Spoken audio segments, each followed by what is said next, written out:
This is a fan-generated show. If you would like to support us, please go to jamieglazov.com, and also don't forget to subscribe to our YouTube channel. All your support is greatly appreciated. Jihadist Psychopath by Dr. Jamie Glazov. I will tell you as an expert on Sharia, as a former child bride who has suffered and faced my own jihadi psychopath. I want you to go and order this book on Amazon.com or go to jamieglazov.com. Get a copy for yourself. You know why? Because you need to be equipped with the knowledge to fight our enemy so you can save your daughters and your granddaughters from future of Islam.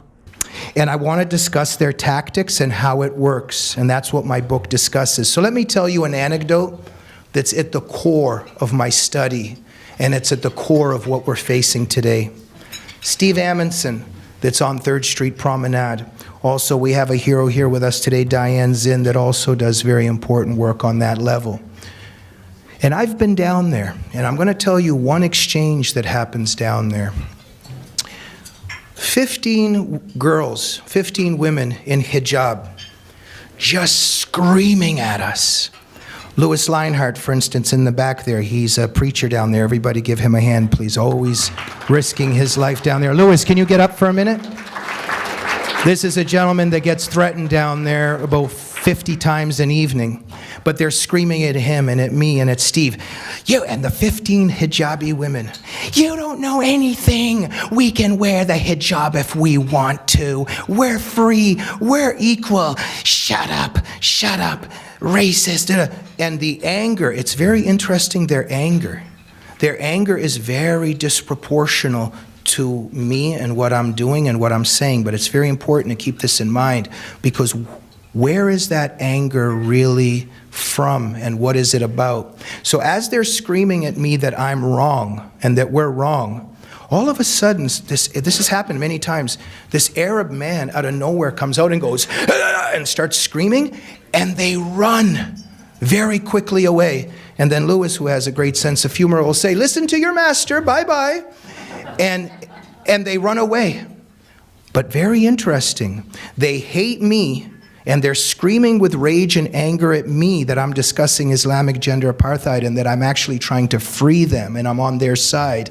But they're screaming at me, but then their master comes up and tells them to get lost and they run away. Now think about this, because the dynamics here are very, very important to understand. This is at the core of our struggle today. During that time, I take out my camera and I take a picture. Also very interesting, when you deal with totalitarian ideologies and their members, what pictures do. And the train is never late. They get very frightened, and the train is never late. It takes about 15, 20 minutes. And then I'm talking to somebody and the knock comes. Yeah. The hijabi girl that was just screaming at me about what a racist Islamophobe I am and how I am so wrong about everything I'm saying and how free she is and she can do whatever she wants just with rage. Excuse me, can you delete that picture, please? And I'm like, pardon me?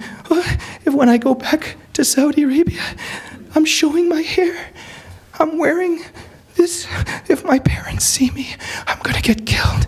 I'm gonna get, please. I say, no problem. I delete it for her and she goes away. This is very, very serious to examine here. And I'm gonna introduce this theme if you leave with anything here today. It took me many years to understand this. Ingratiating yourself with your potential executioner. Ingratiating yourself with your potential executioner, and as Nani Darwish has discussed on my show and in her writings, to out-radicalize your potential executioner. So when you see those women in the black garbage bags in Iran and in Saudi Arabia and in Pakistan running around with the canes, whipping the women that aren't in those bags, they're out-radicalizing their potential executioners. They will get killed if they're like them. But in order to be accepted and to survive in their own way, they're trying to ingratiate themselves and to out-radicalize them. Now, this exists on the left. I have some friendships, some people in my extended family. Oh, do they hate me? I'm wrong about Trump. Jamie's a right-winger. Trump is so bad. But they know nothing will happen to them from me. Oh, but if the leftists in their community find out that they're even related to me, or know me, or speak to me, they're terrified of that. Do you know leftists like this? The leftists are terrified of their comrades. They're terrified of their superiors. There's been many times a leftist has said to me, why do you like Trump? And I would say, do you really want to talk about this? Because if you agreed with me, would you have any friends left? Would you have your job? You see, for leftists, it's a social life. It's how they see themselves. It's their identity. It's their social networks.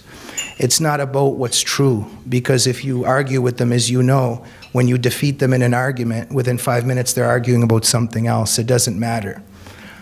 But this theme is very important for me to stress today, the ingratiating oneself and trying to out-radicalize your potential executioner. So my friends, that's what we're up against, because the members of the left and the members of the Islamic death cult, they're inside of this. So sometimes you run into the people that own it and run it, but you're also running into the people that are captives, but cowards in their own way, because there are brave people. And not to give Nani too much attention today, but we have people that actually sacrificed a lot in terms of their family members and so much to speak the truth.